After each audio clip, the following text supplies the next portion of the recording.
Thưa quý vị, mỗi tuần chúng ta đều đặn gặp nhau và khi ta gặp nhau ta trao những nụ cười, những niềm hạnh phúc và đặc biệt là chúng tôi sẽ kết nối những cặp đôi cùng quý vị chúc phúc cho họ. Cảm ơn nhãn hàng Smart Hair viên uống mọc tóc ngăn ngừa rụng tóc đã tài trợ cho chương trình.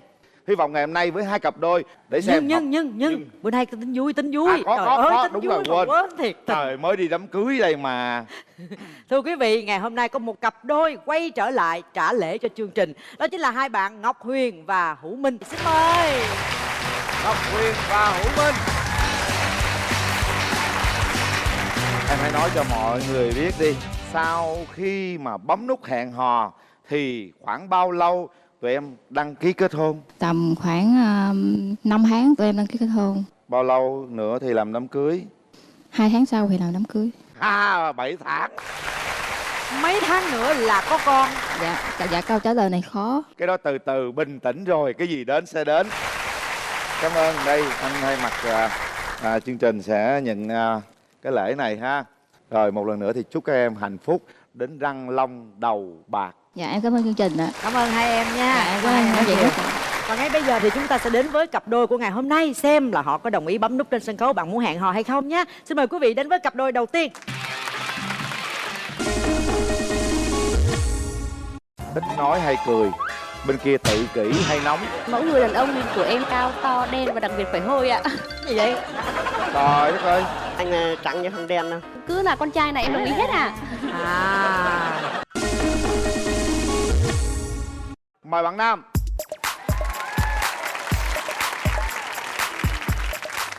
Mời bạn nữ.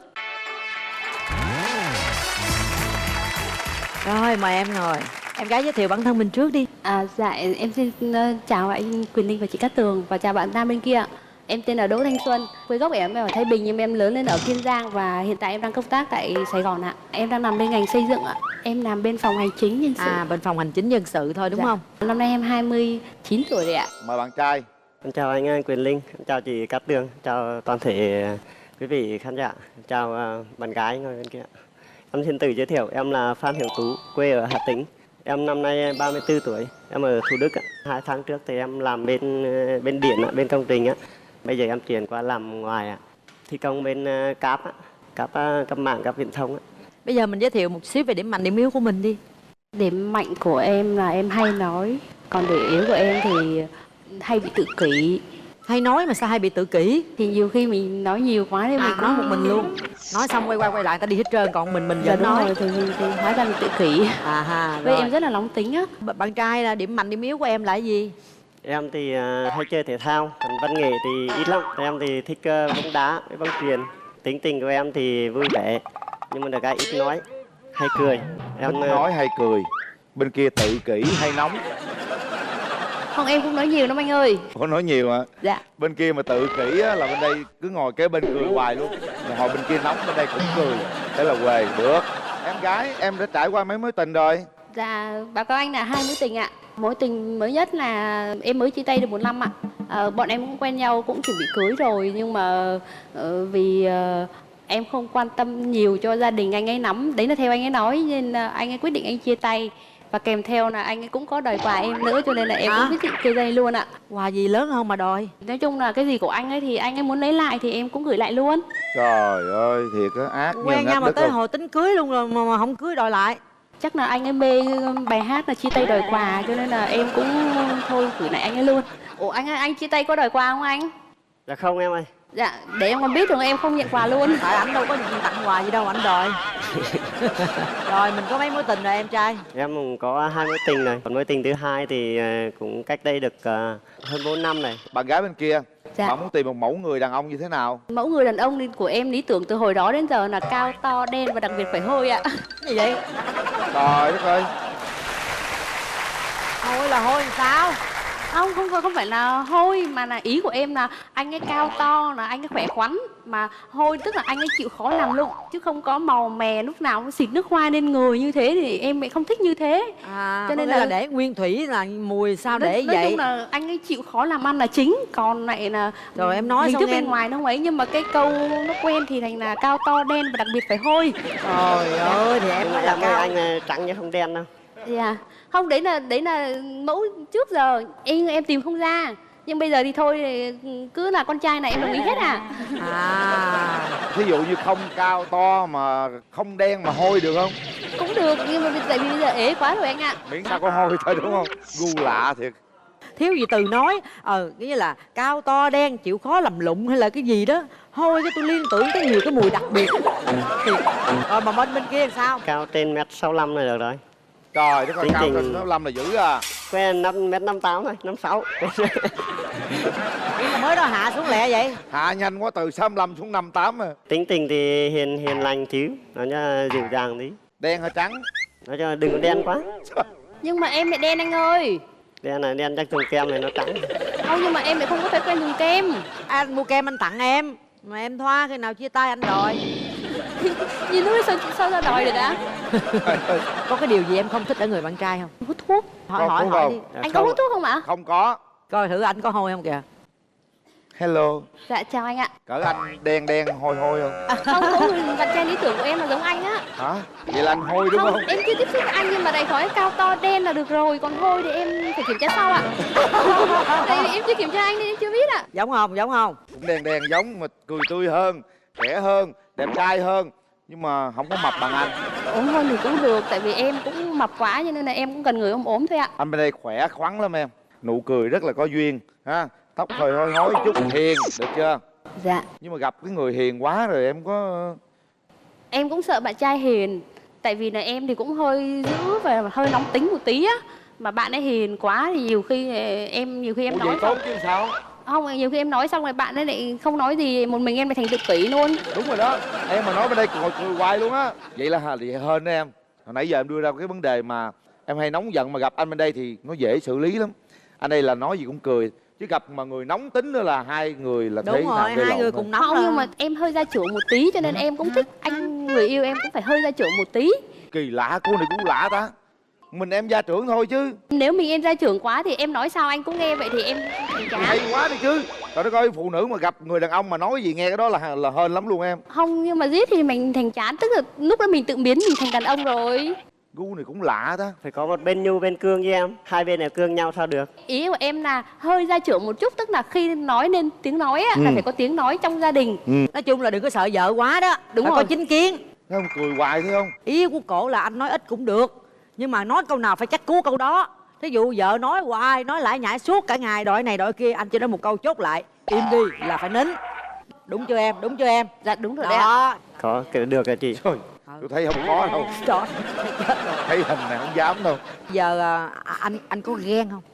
Có chị. Ví dụ như bạn gái đi chơi khoảng tầm 9-10 giờ về, đừng có về khuya quá. Lâu lâu ta họp lớp gì đó, ta xin tới 12 giờ ta về, lâu lâu có một bữa đột xuất được không? Thì đi và về là được rồi.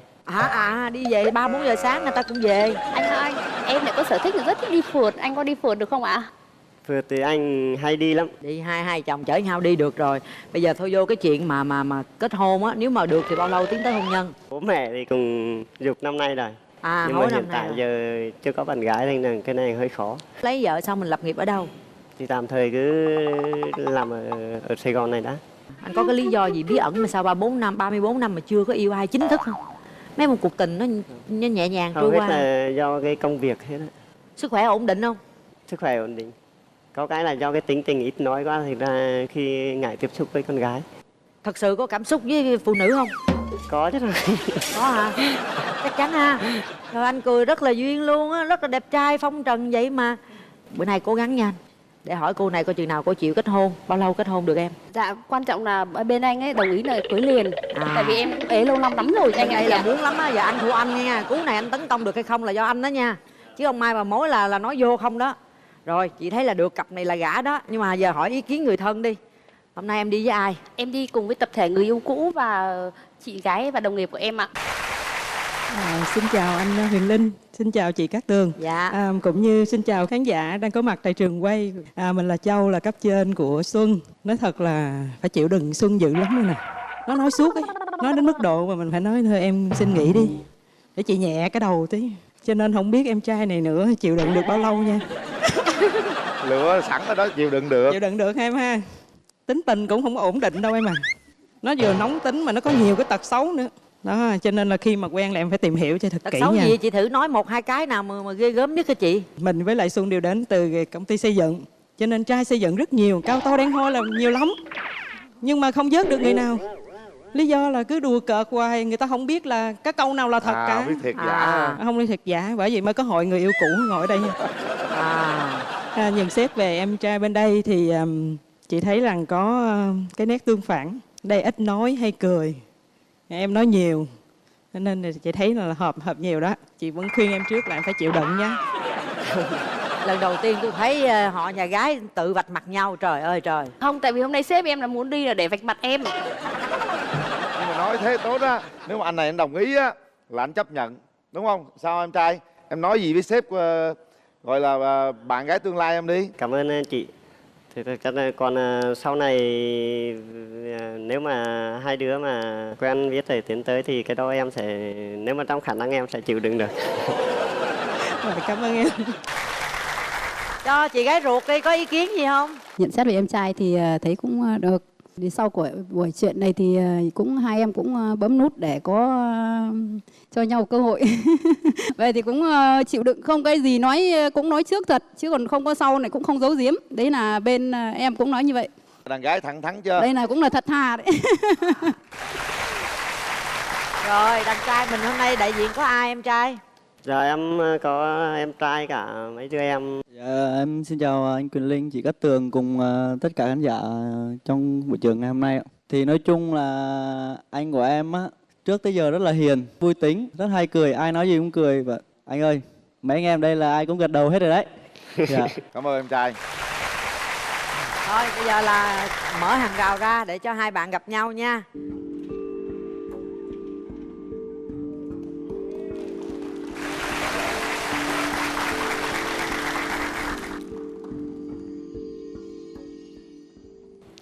Dạ rồi, em cảm ơn ạ. Đây là quà của em, đây là tự tay em làm luôn. Em cũng muốn mời chị Cát Tường và anh Quyền Linh thử cái món quà này em làm luôn á. Vỏ bưởi đúng không? Dạ vâng ạ. Trời, mứt làm đẹp quá ta. Mứt vỏ bưởi. Rồi Phan đứng gần ảnh đi. Hai người nói đứng chuyện gần đi, ảnh ăn đi. được Hửi có mùi hôi gì không? Cái này chắc anh có xì dầu thơm rồi cho nên là với mùi hoa nữa nên em không ngửi được cái mùi ạ. Không em, Dạ. cái mùi tự nhiên em. Dạ vậy ạ. Thế mà em ngửi đi mùi hoa nhiều hơn. Rồi hai bạn cứ về chỗ bắt đầu tâm sự với nhau đi. Dạ chào anh ạ. Em vào Sài Gòn này lâu chưa? Em lên Sài Gòn là được 7 năm. Dạ. Em là ở Thái Bình đó. Dạ vâng, và hiện tại em đang làm ở bên quận 7. Anh thì ở Thủ Đức, ở quận 7, quận 8 thì anh hay đi làm trên đó. Anh có sở thích là đi phượt không? Tại vì em rất là thích đi phượt luôn đó. Phượt thì cũng nhiều lúc rảnh rồi cũng hay đi. Em là cô gái là hay đi chân của em là chân chạy, nhưng mà công việc thì là em vẫn có thể là em làm được. Chồng tương lai của em á, sau này cái tính tình, ví dụ cái tính tình như anh có được không? Không, anh thì em chưa biết tính tình. Tại vì em mới tiếp xúc với anh sơ sơ đây thì em chỉ biết là anh có vẻ là ít nói. Còn tính tình thì là em nói trước là em rất là nóng tính. Anh thì hiền lắm á. Nhưng mà em thì em cũng thích kiếm một người là cũng hơi gia trưởng như em. Tại vì em cực kỳ gia trưởng, em đã nói là em thích là em thích, rồi em không thích là không thích. Anh thì không gia trưởng, tại vì cái tính tình hiền vậy mà không gia trưởng. Tại vì anh không phải là con đầu, cái tính của anh nó không phải đâu. Em rất là khó chiều và rất là khó tính. Cho nên là anh cứ lên cân nhắc trước, tại vì có gì là em chia sẻ thẳng luôn. Bạn trai đứng lên đi, bạn trai có vẻ hiền quá. Bây giờ em đứng lên, nắm tay nhau. Hai bạn nhìn thẳng vào mắt nhau và bạn trai hãy nói một cái điều gì đó.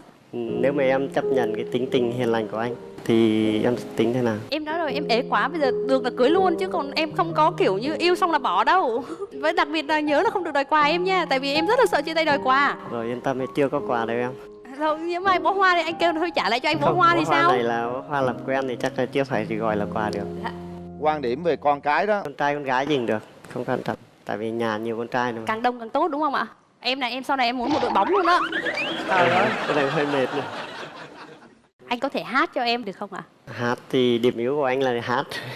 Chúng tôi giờ cố gắng hát đoạn cho em nghe được. Tìm lại nụ hôn năm nào đánh mắt trong một chiều mưa.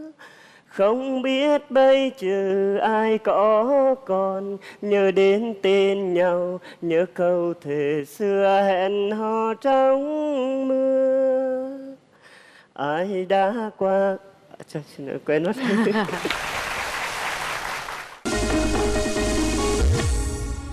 Chúng ta kiểm chứng lại con tim của mình nha các bạn nha. Yêu là bấm, thích là bấm, chứ không thích cũng đừng có bấm vì điều gì hết ha. Các bạn có 30 giây suy nghĩ lại tất cả cuộc trò chuyện vừa rồi. Chuẩn bị. 1 2 3.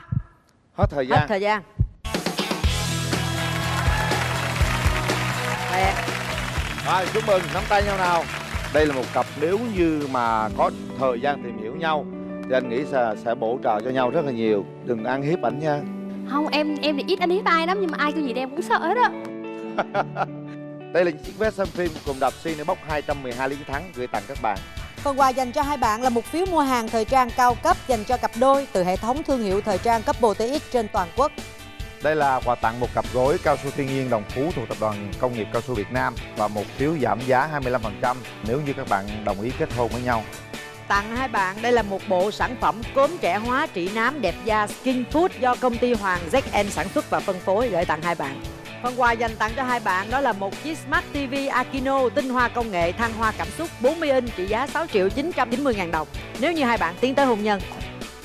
Tặng cho hai bạn, mỗi bạn là một chiếc voucher giảm giá 50% khi mua máy lọc nước, máy làm mát Yakio ở tất cả các hệ thống Yakio trên toàn quốc. Và nếu như hai bạn tiến tới hôn nhân thì sẽ được nhận một máy lọc nước Yakio trị giá 8.690.000 đồng.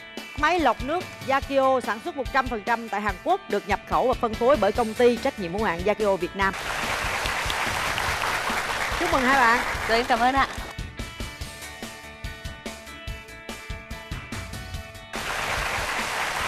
Vậy là cặp đôi đầu tiên đã đồng ý hẹn hò với nhau. Chúng ta sẽ đến với cặp đôi thứ hai của ngày hôm nay. Xin mời quý vị.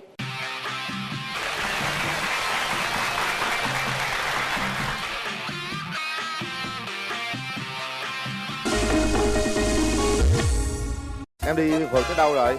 Dạ chắc tới quận 6 hết rồi. Trời ơi. Dạ thì ngoại hình nó cũng bình thường. Nó ngoại hình em ấy chứ khi nó Đừng có mập quá, em sợ tối mập đẹp chết. rồi. Mời bạn nam. Mời các bạn. Mời bạn nữ.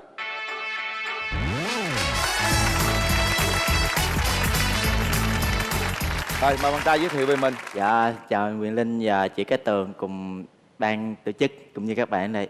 Em là tên Lữ Chí Hiếu. Bao nhiêu tuổi? Dạ còn em năm nay 25 tuổi. Sinh ra ở Tháp Giang, còn lên thành phố sống từ nhỏ. Và giờ đang làm nhân viên cho công ty điện lạnh Hoàng Anh ở Bình Thạnh, thành phố Hồ Chí Minh. Quận Bình Thạnh. Mời em Mời gái bạn giới gái. thiệu. Dạ, em tên là Trúc Phương, em quê Tiền Giang, hiện em cũng ở quận Bình Thạnh ạ. Ồ, vậy tốt quá. Em bao nhiêu tuổi và đang làm công việc gì? Dạ, em năm nay 24 tuổi, em đang là kế toán.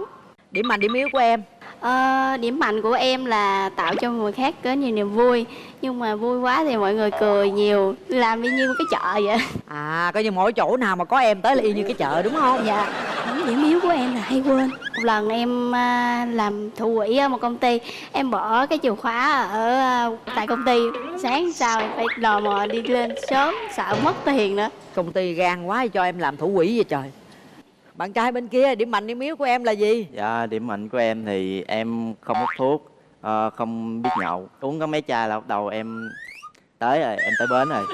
Rồi không đi bar, rồi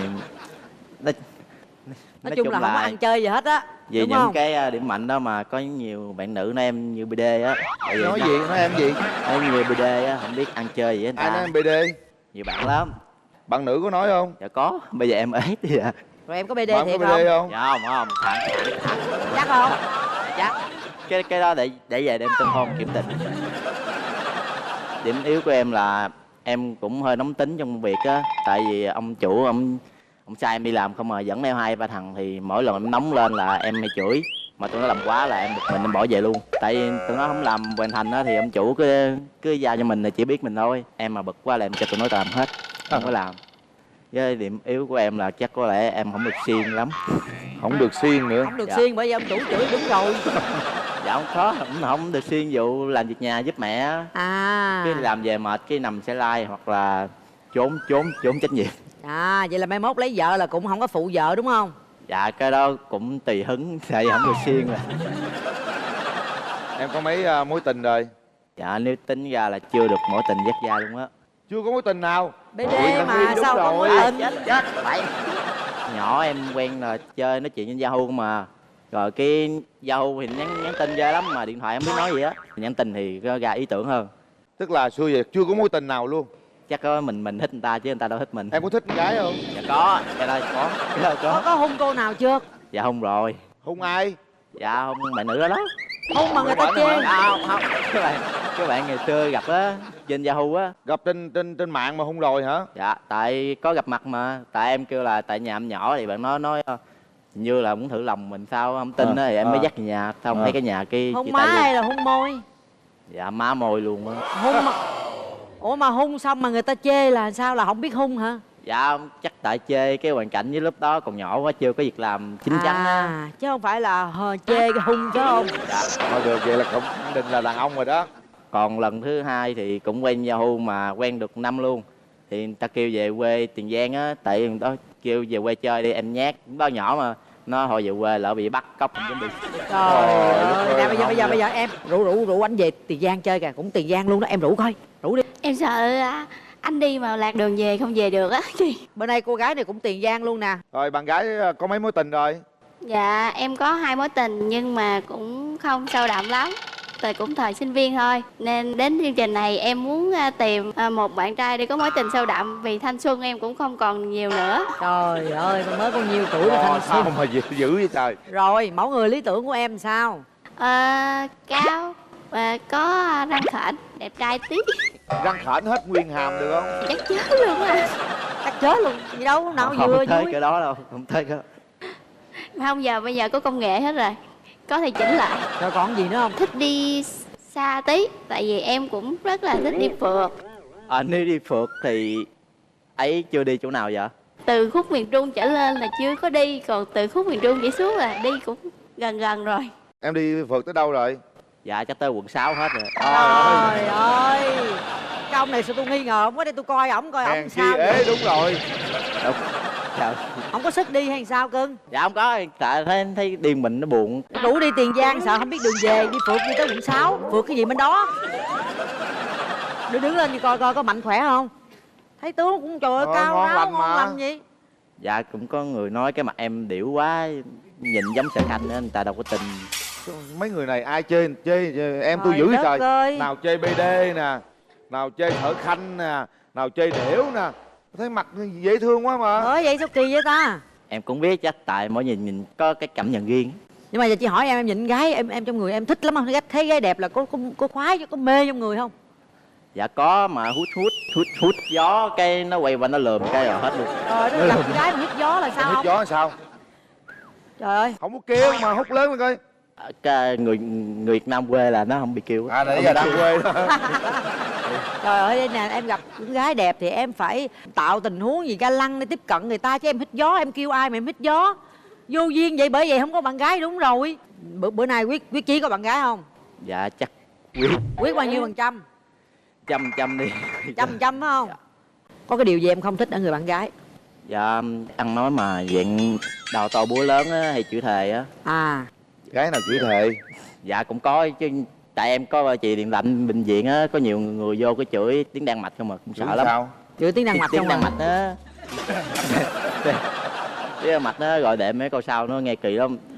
Mẹ hối lấy vợ chưa? Dạ cũng hối rồi, tại nhà có 2 mẹ con à, với mẹ em già quá thì tại bị hiếm muộn á. Nên giờ nói là thôi mày ghé mày cưới vợ đi, có gì tao có đi rồi thì nó cũng có 2 người hữu hỉ chứ không mình mày cũng buồn. Là em là coi như là con cầu con thận đó hả? Dạ không, con Hiếm á hả? Con một á hả? Dạ. Chắc là mẹ cũng cưng quá sống với mẹ không? Ê xoay ba coi cái ngực có cái gì? Dạ bữa hôm kia nó leo thang á, nó rửa xong nó rớt xuống, nó đỡ nó cào quẹt. Chứ không phải nhỏ nào cào hả? Dạ được, nhỏ nào cào nó cũng mừng. Phải không nha, chắc chắn nha. Chắc luôn, thề. Sợ nhỏ nào cào không nói gì, sợ thằng nào nó cào nó chết chứ. Nào nó cào nó thề. Men đúng không? Dạ. Rồi dễ thương lắm á, rất dễ thương mà tôi đang không hiểu sao mà không có bạn gái ta. Bây giờ em muốn có một người yêu lý tưởng như thế nào? Dạ thì ngoại hình nó cũng bình thường. Nó ngoại hình em mấy chứ khi nó ngoại hình thì bình thường thôi, đừng có mập quá, em sợ tối mập cái đèm chết.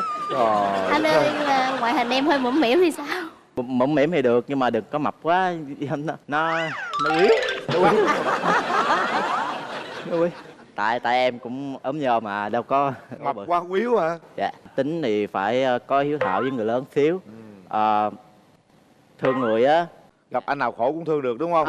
No, dạng mà khổ như bé vé số hay là những cậu bé Nghèo khổ bất đó, hạnh á, những người khó khăn thương được, đó. chứ còn mấy anh kia chắc chết nè. Không thích phụ nữ hay gì? Xe xua quá. Xe xua hả? Dạ với hung dữ. Tại em hiền. Rồi đến coi cô này hung dữ không nha. Chào em gái. Dạ chào anh. Không, này không hung dữ đâu. Không, tùy tính thôi. Chọc tới thì cũng phải hung dữ để bảo vệ bản thân mình chứ. Em ví dụ nóng quá em làm gì? Một là sẽ quăng đồ, hai là im không nói gì hết. Có chọi đồ vô người khác không? Không. Nhưng mà quăng đồ của người khác, tại vì em thấy là quăng đồ của mình rất là hao tốn tiền. Trời ơi, này nó khôn ghê. Khôn dễ sao luôn. Tức là quăng đồ người khác đúng không? Em không thích cái tật xấu gì của người đàn ông nhất? Nhất là cái tính hay nhây á anh. Nhây? Con trai có nhây không? Dạ em có lầy chứ không có lầy. Không, bên đây cũng dễ thương nè, nhẹ nhàng nè. Anh thấy không có khó đâu. Hơi mũm mỉm chút thôi. Rồi hôm nay mình đi có người thân đi theo ủng hộ không em? Dạ có chị đồng nghiệp của em. Dạ em xin chào hai vị MC, xin chào mọi người có mặt ở trong trường quay. Chào em trai luôn. Chị cảm nhận thì bạn ấy cũng thật thà chân thành. Ngoại hình thì chị nghĩ là nó hơn những gì chị em mình mong đợi. Và chị cũng như mấy bạn đây rất là mong muốn sau cái chương trình này thì cái mối quan hệ của hai bạn sẽ đi xa hơn và được tốt đẹp. Rồi xin cảm ơn mọi người. Rồi cảm ơn em. Con trai đi với ai? Dạ em đi với mẹ. Hay quá, chào cô. Dạ chào cô. Dạ chào MC Cát Tường, chào MC Hoàng Linh. Tôi là mẹ của Chí Hiếu. Tôi thấy bé gái bên đây cũng xinh xắn dễ thương. Nhưng mà không biết có chịu nổi cái tính của Hiếu không. Nó hiền lắm, nhưng mà có cái nó cọc lên là nó quạo thì nó không có giữ được cái bình tĩnh. Mà con có làm dâu được không con? Con thấy cũng bình thường cô. Rồi hiện giờ con đi làm cái gì? Dạ con làm kế toán. Kế toán của công ty gì con? Dạ công ty quận 10 cô. Thì hai đứa cứ qua lại với nhau đi chơi. Cô cũng không có khó khăn. Mà nếu hợp thì tiến tới hôn nhân. Con trai cô thì con cứ tự tin đi. Tại vì ảnh chỉ có nóng tính, nhưng mà lúc ảnh nóng thì con nín thôi. Nhưng mà ảnh rất là tốt tánh. Nó thương người. Nó ra đường nó thấy những người ăn mày xinh là nó hay cho lắm. Cho cả tiền ăn sáng của mình luôn, nhịn đói làm luôn. Người ta chúc mừng sinh nhật mẹ đó là người ta mua cái bánh sinh nhật gì chúc mừng. Còn anh này ảnh chúc mừng sinh nhật mẹ. Mẹ đi làm không có nhà, đem về nhà để mẹ ơi. Bữa nay con chúc mừng sinh nhật mẹ nha. Con treo bịch ra bún nước lèo Sóc Trăng cho mẹ đó.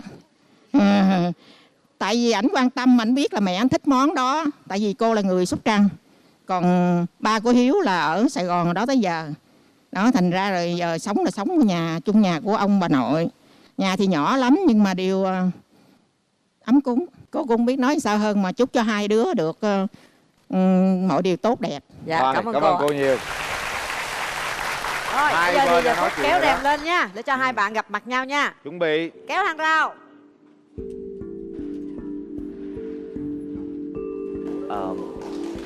Hello. Chào ấy, chào anh. Chuẩn bị chương trình, cái này Hiếu tự làm để tặng nhân ngày kỷ niệm lần đầu tiên gặp. Cảm ơn Hiếu. Phương cũng có tặng một món quà cho Hiếu. Hiếu có thể mở ra. Thank you. Cái tờ giấy này có thể mở ra nữa. Đố Hiếu trong đó ghi gì? Chắc ghi chữ Việt Nam. Ủa? Trái tim hả? Không, nó không có ghi chữ. Tại vì mình cũng thích vẽ, nên mình muốn bạn đi vẽ với mình. Chúng ta cùng vẽ thì nó sẽ ý nghĩa hơn. Cảm ơn Phương nhiều. Cảm ơn Hiếu. Rồi món quà của Hiếu là gì đây? Chia sẻ với bạn gái đi nè. Dạ, cái đó em coi trên YouTube á, thấy nó làm đẹp nhưng mà em biến tấu lại một xíu. Ủa là em tự làm luôn á hả? Dạ, làm mình nên. Con trai tự làm được cái này là cũng xuất sắc rồi nha. Nè. Mà khéo tay đến mức giống thịt nữ thì luôn á. Quá khéo tay luôn. Lần đầu gặp ấy. Sao cả lắm gói, bình tĩnh. Dạ em bị run. Lần đầu gặp ấy có cảm nhận gì về Hiếu không? Anh em. Dạ kiểu ấy. Anh em. Em Phương có cảm nhận gì về Hiếu không? Có một chút thiện cảm, bởi vì anh rất là tỉ mỉ. Em đi làm là được rảnh những giờ nào vậy? Em thì hơi full, tại vì em có học buổi tối nữa. Em chỉ rảnh bữa thứ bảy và chủ nhật thôi. Tại vì em đi học cũng nhiều lắm, nên cái thời gian đó nên em không có bạn trai. Có sao đâu, học là tốt mà. Hẹn hò sao cho nó lãng mạn nè. Ủa hẹn hò sao chứ Linh? Hẹn hò là hỏi em rảnh lúc nào, chở qua chơi hay đi đâu đó, đi Đưa phượt em đi đó. đâu chơi. Bí đề tài rồi. Bí cái gì? Thì hỏi em nè, em thường em rảnh buổi nào? Ở trong thành phố em thích điểm nào? Em thích lãng mạn không? Đáp ứng nhu cầu đó là hẹn hò đó. Hồi hẹn hò nó hỏi hẹn hò sao? Ở đâu? Nếu được thì ngày mai Hiếu mời Phương buổi tối đi. Hôm nay luôn đi. Với mấy chị đi ăn ở Phạm Văn Đồng được không? Chiều nay tại vì em cũng muốn về quê với mẹ em. Tại mẹ em bị gãy tay nên em cũng muốn về. Hẹn bữa khác đi. Sẵn đi luôn. Đi ké được không vậy? Nếu anh muốn thì cũng được. Nhưng mà chạy từ từ thôi chứ chạy nhanh quá mù đường luôn á. Không có, sẵn đi, sẵn về thăm má vợ tương lai luôn. Nói vô chiều nay đi luôn. Nếu được. Nếu mà thấy mình có tâm lý vững vàng hơn thì mình đi. Còn không bữa đây đổ mồ hôi quá trời luôn. Không, anh quyết đi bữa nay. Đi cơ hội ngàn vàng đó. Vậy nếu bận quá bữa khác cũng được mà. Không được. Bữa nay luôn. Bắt buộc phải đi, nói đi. Vậy chiều nay bắt buộc đi được không?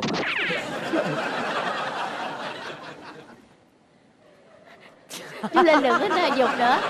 Đang bứt tóc gãy đầu kìa. Xỉu tại chỗ luôn bây giờ. Em đi mấy giờ? Ấy đi mấy giờ và mai về hả? Mai lên, đi chiều tối. Tại vì cũng gần. Vậy cho mình đi với. Cho đi ké có chỗ ngủ không? Rồi luôn. Quán anh em có mở quán ốc thì anh cứ đi vô phục vụ. Hả? Phục vụ ốc nào chịu nổi cái bụng này trời. Giúp khách gì mà đi không? Chị bạn nữ cho phép thì em đi chứ. Không cho phép cũng đi nữa. Đi thăm coi như bạn bè mà. Mấy giờ em đi? Dạ 3 giờ. 3 giờ đúng không? 3 giờ có rảnh không? Dạ hôm nay em rảnh nguyên ngày. Nguyên ngày luôn. Đi xong rồi có thể về được, hoặc sáng mai về cũng được. Dạ. Ha? Dạ. Được không em? Dạ chắc được. Chắc được đó, quyết tâm nha. Mình xuống mình thăm gia đình luôn, coi như bạn bè đi đó, đúng không? Rồi hướng gì tương lai thế nào, hai bạn nói chuyện luôn đi. Ấy nghĩ bao nhiêu ấy nghĩ bao nhiêu lâu là cưới là vừa đủ? Cũng phải có thời gian, khoảng 1 hoặc 2 năm. Mai mốt lấy nhau về thì ai quản lý kinh tế trong nhà? Hỏi ấy luôn đi. Dạ chắc em tính giữ tiền không có được. Em mà giữ tiền là như nó có răng nó cắn, nó phải đi hết à. Nên thôi cứ cho nữ giữ. Nhưng mà nếu dụ mà cần thì chắc cũng xin lại. Chứ giữ hết chắc em chết.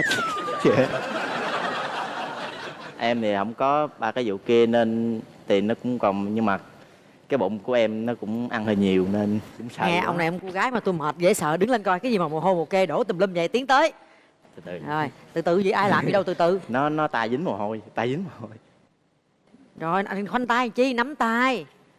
Rồi nhìn thẳng mặt bạn gái nè. Hai người nhìn thẳng mặt nhau. Nói mỗi người một câu thôi, nhẹ nhàng tình cảm, không có cà lâm. Hít thở sâu vô. Hôm nay gặp em lần đầu tiên anh cảm nhận như thế nào? Rồi 2, 3. Nhìn thẳng vô mặt cổ.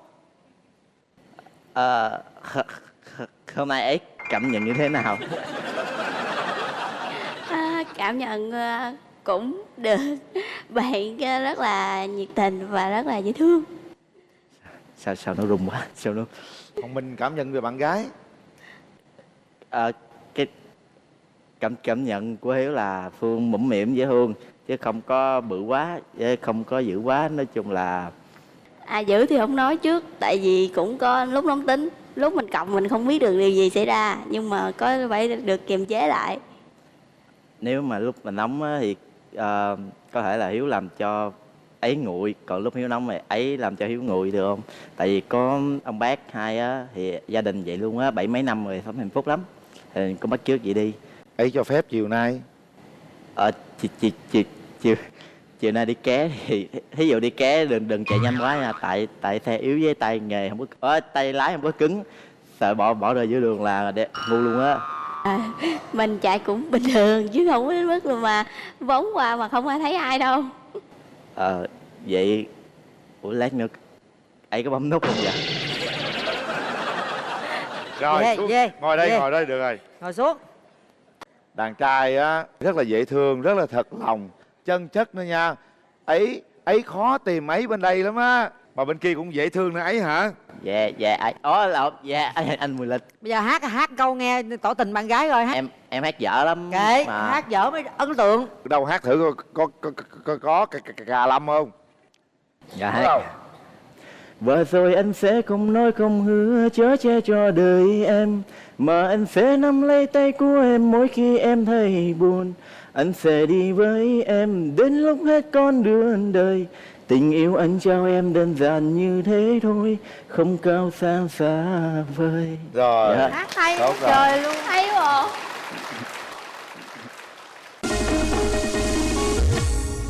Bây giờ để tay vô nút bấm đi. Bây giờ mình lắng động lại, suy nghĩ, nhắm mắt lại đi. Hiếu với ấy, nhắm mắt lại, suy nghĩ. Đưa ra quyết định của mình sau 3 tiếng đếm. 1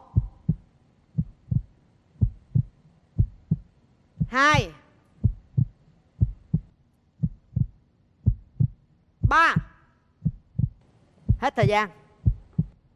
Em nhấn không được. Sao vậy? Em nhấn chưa mà có được Hả? đâu. Nè em nhấn có vô nữa đâu. Trời ơi, thủ yếu của mình nhấn ở ngoài không à. Đưa ngón tay ra mới nhấn được chứ. Đập sao nó vô. Ấy có biết là bên đây ấy là nhấn liên tục không? Còn bên kia ấy cứ sờ ấy bóp không à.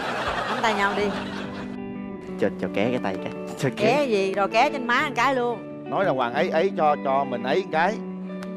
Ấy cho mi cái. Ấy. Bắt đầu vô tấn công. Dễ thương lắm. Các bạn thật sự là một cặp đẹp đôi đấy. Và nhớ đi thăm mẹ bạn ấy rồi mình trò chuyện với nhau nha. Chạy chậm thôi nha. Nếu có điều kiện thì chở ấy đi cho đỡ khỏi 2 chiếc xe đi 2 ấy nha. Đây là chiếc vé xem phim dành cho các bạn. Đến cụm rạp Cinebox 212 Lý Chiến Thắng. Phần quà dành cho hai bạn là một phiếu quà tặng dành cho cặp đôi từ hệ thống thương hiệu thời trang Couple TX trên toàn quốc. Tặng bạn một bộ sản phẩm cốm trẻ hóa trị nám đẹp da Skin Food do công ty Hoàng ZN sản xuất và phân phối. Gửi tặng hai bạn một chiếc Smart TV 40 inch trị giá 6.990.000 đồng từ thương hiệu Akino, tinh hoa công nghệ thăng hoa cảm xúc. Chiếc TV này sẽ nằm trong ngôi nhà của hai bạn nếu như hai bạn tiến tới hôn nhân. Tặng cho hai bạn, mỗi bạn là một chiếc voucher giảm giá 50% khi mua máy lọc nước, máy làm mát Yakio ở tất cả các hệ thống Yakio trên toàn quốc. Và nếu như hai bạn tiến tới hôn nhân thì sẽ được nhận một máy lọc nước Yakio trị giá 8.690.000 đồng. Máy lọc nước Yakio sản xuất 100% tại Hàn Quốc, được nhập khẩu và phân phối bởi công ty trách nhiệm hữu hạn Yakio Việt Nam. Đây là quà tặng một cặp gối cao su thiên nhiên Đồng Phú thuộc Tập đoàn Công nghiệp Cao su Việt Nam và một phiếu giảm giá 25% nếu như các bạn đồng ý kết hôn với nhau. Rồi, chúc mừng hai bạn. Kính thưa quý vị, khán giả theo dõi chương trình cũng sẽ có cơ hội nhận được một phần quà. Đó là một chiếc Smart TV Akino 32 inch trị giá là 4.690.000 đồng. Nếu như trả lời đúng câu hỏi của chương trình Bạn Muốn Hẹn Hò trên fanpage của Bạn Muốn Hẹn Hò. Và câu hỏi như sau: Bạn ở cặp đôi thứ hai đang làm nghề gì? A là điện lạnh, B là IT, C là kế toán. Sau khi các bạn trả lời gửi tất cả câu hỏi chúng tôi sẽ quay số một lần nữa xem bạn nào sẽ là bạn may mắn trúng thưởng. Kính thưa quý vị, và bây giờ thì sẽ đến phần khán giả may mắn tại trường quay. Tất cả mọi người sẽ có cơ hội nhận được một chiếc Smart TV Akino 32 inch trị giá 4.690.000 đồng. Nếu như các bạn có cái số thăm may mắn đúng với cái số thăm mà anh Quyền Linh sẽ bóc ra đây. Chúc mừng cho một trong những khán giả có mặt ở đây có số 15. Rồi, mời anh bạn bước lên sân khấu. Và đây là phần quà dành cho bạn, một chiếc Smart TV 32 inch trị giá 4.690.000 đồng đến từ thương hiệu Akino, tinh hoa công nghệ thăng hoa cảm xúc. Chúc mừng bạn nha. Kính thưa quý vị, và bây giờ thì thời lượng phát sóng của chương trình đã hết. Chúng ta có thể đón xem chương trình vào lúc 15 giờ 20 chủ nhật hàng tuần và 22 giờ 45 thứ hai hàng tuần trên kênh HTV7 Đài truyền hình Thành phố Hồ Chí Minh. Chúng ta cũng có thể theo dõi lại chương trình trên cổng thông tin Love TV. Một lần nữa cảm ơn nhãn hàng Smart Hair, viên uống mọc tóc ngăn ngừa rụng tóc đã tài trợ cho chương trình. Bạn Nguyễn Hò xin chào tạm biệt và hẹn gặp lại.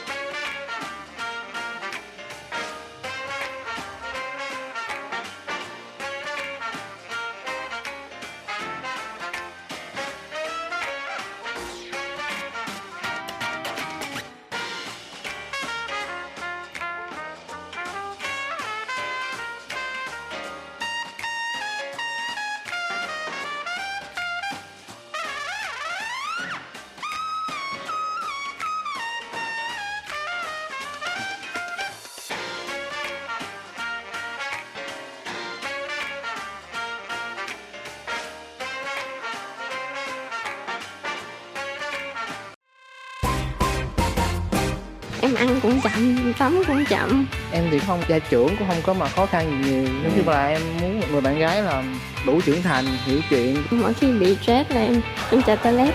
Chị Tường cái đó được chị Tường ơi. Tại em không giờ em làm việc nhà hết trơn. Khi làm về những công việc trong gia đình thì em có thể em làm được hết, nấu ăn, dọn dẹp nhà cửa thì em đều làm được. Vậy có khuyết điểm? Khuyết điểm của em là hay mất ước hay khóc á. Bị gì khóc trận nó thôi mất bồ luôn. Dạ. Chương trình Bạn Muốn Hẹn Hò được phát sóng vào lúc 15 giờ 20 chủ nhật hàng tuần trên kênh HTV7 Đài truyền hình Thành phố Hồ Chí Minh.